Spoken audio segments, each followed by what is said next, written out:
Dia dah kan ringgit merah kan. Astagfirullah. Dijual bir di sini. Habis.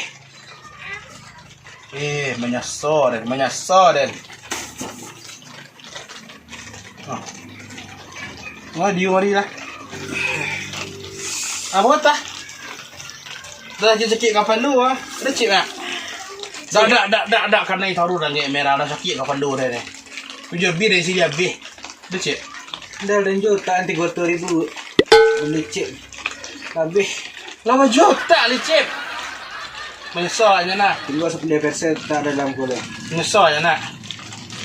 Yanci ada. Tu siapa telefon siapa nak ciwel ada cip.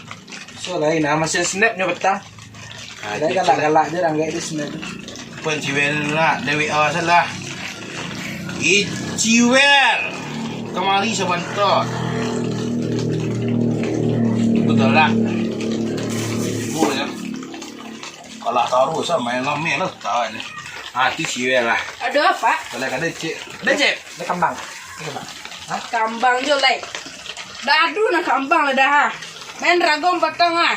Alah ni cucuk ni nago. Ampek balik je masuk yang ke story baru. Ampek balik B.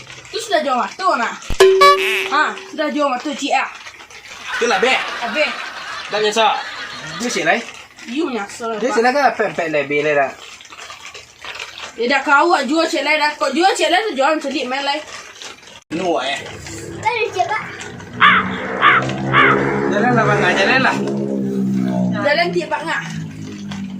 Kau dia siapa? Dia ego. Lawan cip lah. Lawan cip lah. Kau dia ego lah.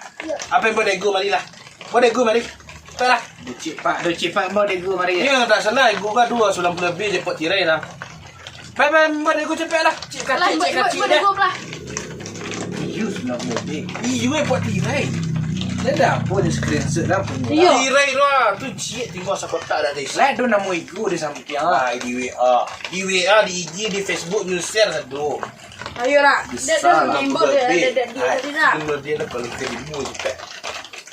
Bingung dia nak dapat dan jeput ranggit Dia ego tadi maunya 90 lebih tu tadi. Taruh dia tak dapat.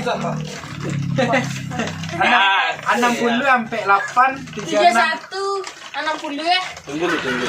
Kan dah 90 lebih tak nampak jiran nak. Dia kan? Wah, Salah. Lagu motor lah sini nak. Lagi 60 tu. Kalau kambang. Lanciri kambangnya Pak Ngah. Lagi satu Pak Ngah. Oh, dah terjual kau. Sebelah kau. Dah terjual. Lebih sangat. Itu ya tak? Ikut dah 90 lebih. Tak main tu dia lah. Lah no. Dah buatlah kopi cik dua. Payah dia jalan dari ini nah. Kopi cek Kok kopi duit serang-serang ke ni nanya? Kau tahu tak marah no? Dah jual. Hah? Tak cik lah. Cip. Aneh. Berjual satu ya.